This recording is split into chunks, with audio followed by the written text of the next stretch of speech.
ईश्वर की खोज कब और कैसे करें? सभी को राम राम। दूसरा सवाल है कि ईश्वर की खोज हमें किस उम्र में करनी चाहिए?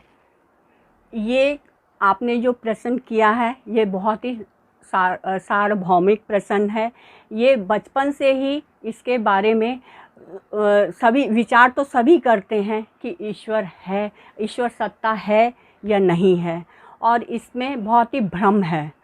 तो इस भ्रम को इस तरह दूर किया जा सकता है कि सबसे पहले तो आप ये मानिए कि आप अपने बारे में सोचिए।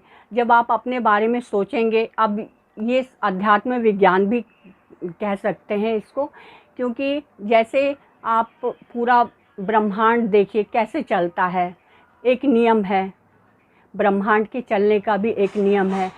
सूरज के चारों ओर सभी ग्रह घूमते हैं।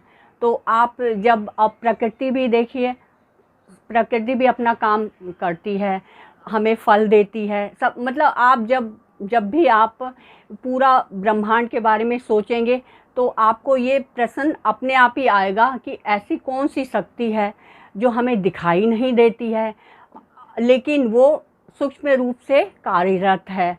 तो जब आप इस बारे में थोड़ा भी विचार करेंगे और थोड़ा भी इस बारे में जब वो इसका विश्लेषण करेंगे तो आपको आंसर ज़रूर मिलेगा, और आपको ये भी इच्छा होगी कि जो इतने बड़े ब्रह्मांड को चला रहा है, इतनी बड़ी पृथ्वी है, कितने लोक हैं, कहते हैं 7 लोक हैं, है ना। तो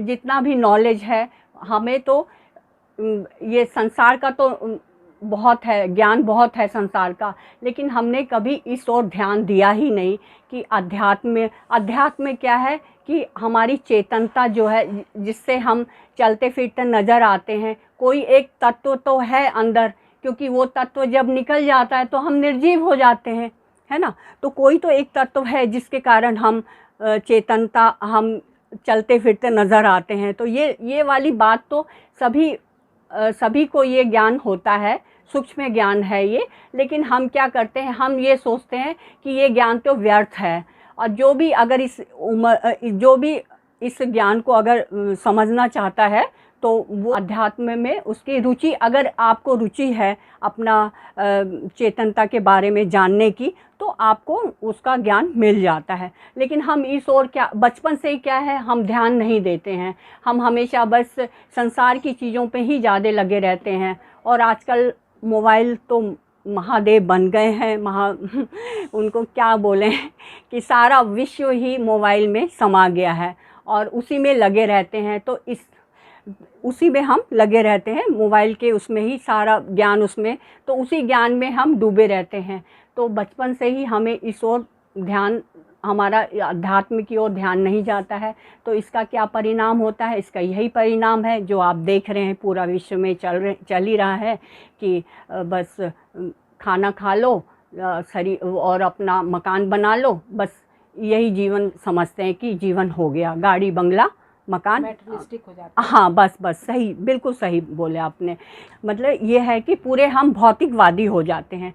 तो और जब हम भौतिकवादी हो जाते हैं तो हमारा जो सोचने का है, विवेक, ये जो हमारी विवेक शक्ति जो है वो हमारी छीन हो जाती है।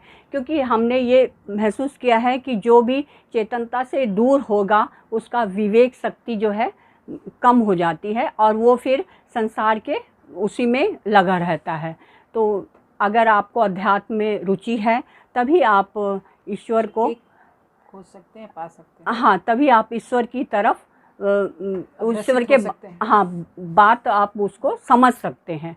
तो मेरा मानना है कि अगर बचपन से ही बच्चों को थोड़ा सा आप गीता का कहानी सुनाइए, रामायण की कहानी सुनाइए, तो थोड़ा सा संस्कृति की तरफ जोड़ेंगे तो उनमें क्या होगा, संस्कार आएंगे। जब उनमें एक बार संस्कार जग जाएंगे तो मेरा मानना है कि वो जीवन बहुत ही सत्यम शिवम सुंदरम उनका जीवन बन जाएगा। आपने कब शुरू किया था? मैंने तो, मेरा तो याद नहीं है, मुझे बचपन से ही मेरा इस ओर रुझान शुरू से ही है, ऐसा नहीं कि आज है। आपके पापा हाँ, और मेरे माँ ने आपको उस ओर अग्रसित किया, हाँ, बिल्कुल बिल्कुल, मेरा शुरू से ही, मेरे पापा मुझे शुरू से ही कहानियाँ सुनाते थे, बचपन से ही आध्यात्म की ओर शुरू से ही मेरा रुझान है। और मैं इस उसमें, और उनकी कृपा आपका से। बहुत बहुत धन्यवाद ऐसे बोलने के लिए। अब मत बोलिए। जय श्री कृष्णा, जय श्री राधे।